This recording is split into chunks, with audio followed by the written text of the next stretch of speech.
Hi John, I need you to do me a favour. I'm supposed to be doing a review on the Rumble 2 bike.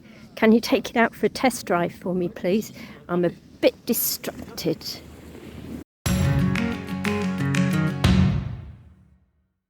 As you can hear, the boss has asked me to go out and test her new bike. So before I do, let's just go through a few specs, and we'll start off with this battery. It's absolutely huge, 864 watt hours. Now I think that's what's going to give this the incredible range that we're expecting from this, and I'm the lucky one who gets to go and test the range. So what I'm going to do is I'm going to pop the battery in, then we'll have a quick look round it, and then we'll go and see if we can do some miles on it. As I said, let's take a look at the Cyrusher Rumble 2 and a bit closer look into it. This huge battery I mentioned comes supplied with 3 keys, one to use, one to lose, because that's what I tend to do, and one to store for when you lose one. There is a very comfortable seat on there. Most importantly, what you'll notice is it's got a step-through frame. Really good for this type of commuter bike. We'll start with the electronics. As we said, the battery is enormous and it can be charged in or out of the bike. It just slots in super easy. Height adjustable seat, obviously, and in our previous video we spoke about how the handlebars collapse.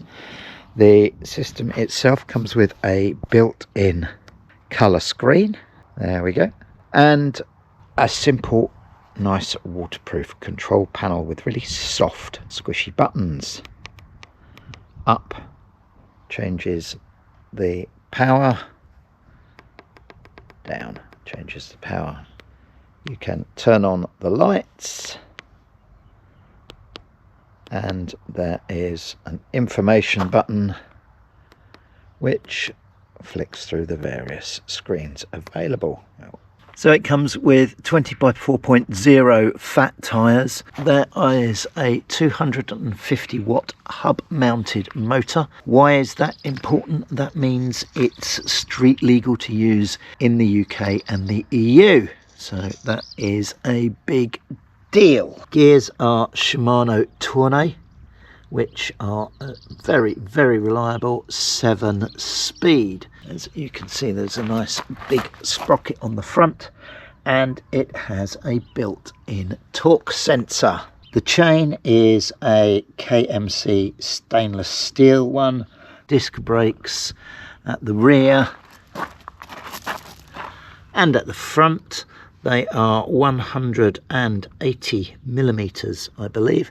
More importantly, they're hydraulic, so they work exceptionally well.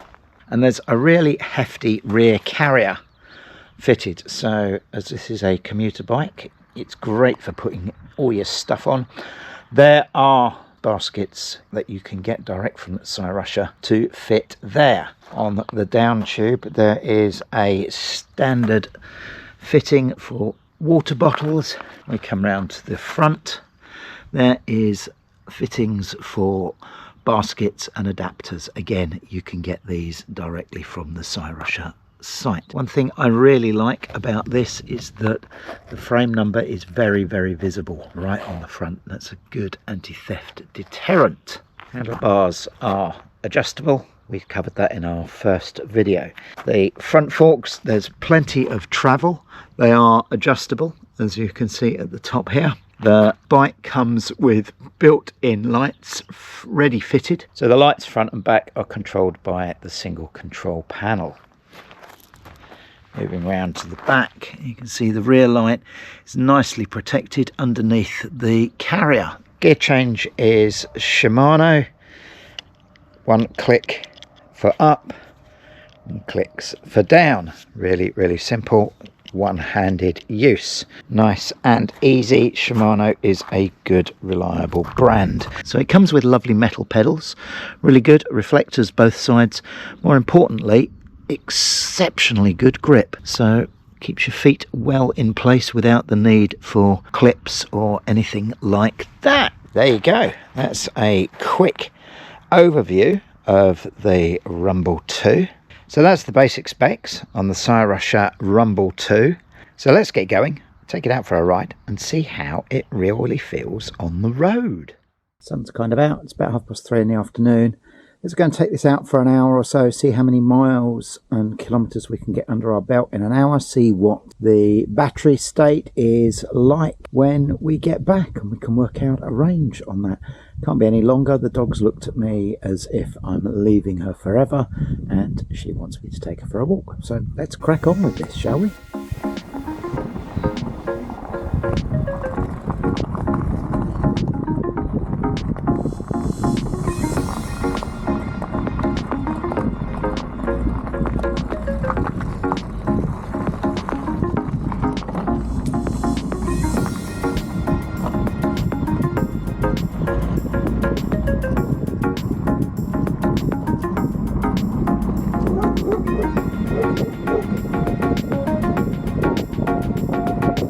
Definitely an interesting sound. The fat tyres feel very chunky but very smooth.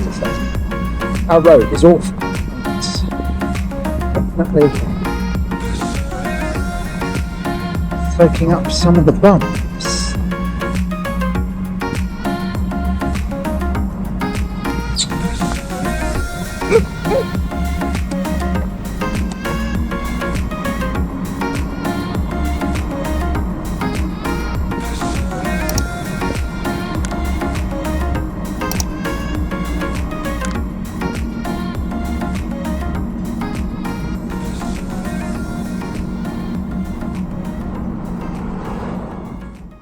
So I'm back after the first ride, and it was a nice and easy 24.2 kilometres. Hope you can see that there. And it was all right, I will be honest. As someone who rides road bikes and mountain bikes, it was different. It took some getting used to. What I will say is this saddle here, this one, that's quite special. It's very rare I can ride 24 k's without needing to stand up on my pedals and rest the undercarriage a little bit. So incredibly comfortable, really good. Lovely seating position. These foam grips are significantly more comfortable than I expected them to be. I had low expectations and they're absolutely marvellous. Really super comfortable. The torque sensor comes into its own on hills, really effortless getting up hills. We're not particularly mountainous here by any stretch of the imagination, but it was like being flat. The hills that were there were just eaten up by the torque sensor and the engine. Now we come to perhaps the elephant in the room. As I said, 24.2 kilometers, and this was fully charged. We've used 3/5 of the battery, so by my estimations that's 50 kilometers range, which is about 50% of what's claimed. So I'm going to charge the battery up again and give it another. It's a bit chilly today. If you've got an electric bike, or we've got an electric car as well, they don't work so well when it's cold, believe it or not. So I think it's going to warm up a bit in the week. I'm going to give the battery a charge so it's fully charged again, nip out in the week and see if we get any better sort of range out of it. Things that I found interesting were the fat tyres. I don't know what I was expecting with those, to be honest. They're comfortable. We don't have particularly smooth roads around here, and I specifically went out on some farmy country bumpy roads, and they don't soak up every single bump, but they soak up an awful lot more than they do on the mountain bike, and certainly on the road bike. It's an awful lot more comfortable. Much better than I expected, actually. Probably my only gripe is the gearing. 7 gears just isn't enough, to be perfectly honest. Especially the minute you get over 30 k's, you just run out of gears. You can't pedal fast enough. It needs another 2 gears. It would really benefit from having 9 gears. Other than that, can't really fault it, if I'm honest. It does what it says on the tin. It's a great bike for commuting, I think. You know, it's really comfortable. It's because of this low frame here, it's incredibly easy to get on and off of, so you don't need to wear any specialist gear. You know, you can wear whatever it is you're wearing to work. The weather's bad, you can get your waterproofs on. It's easy peasy to get on and off of. Gears change easy, the torque sensor's great, the motor's great. It's a good little commuter bike, I think, actually. Well, good morning, guys, and it is the next day. More importantly, as I promised, I charged the battery up again and made sure it was absolutely full. I have the Cyrusher battery plugged into its charger, and I'm charging it from my power station so that I can see what it actually charges. So it's kind of between 170-ish and 200 watts that it's charging at, which with its battery size means that it should be charged in around about 3 hours. So that's not too bad either. And nipped out last night for dinner with a friends, and you will see, if I show you here hopefully clearly on this wonderful colour display, we're at 54.9 kilometres, so that's an extra nearly 33 kilometres that I did last night with the bike. Well, I'm not sure if you can see, it's very, very dark. I'm in the middle of nowhere, but the front light on this thing is absolutely amazing. I'm really very, very impressed. And most importantly, look at the battery state of charge. It's completely full still. So that's another 30 kilometres, and it's not even touched the battery range. Basically, the range appears to be pretty phenomenal.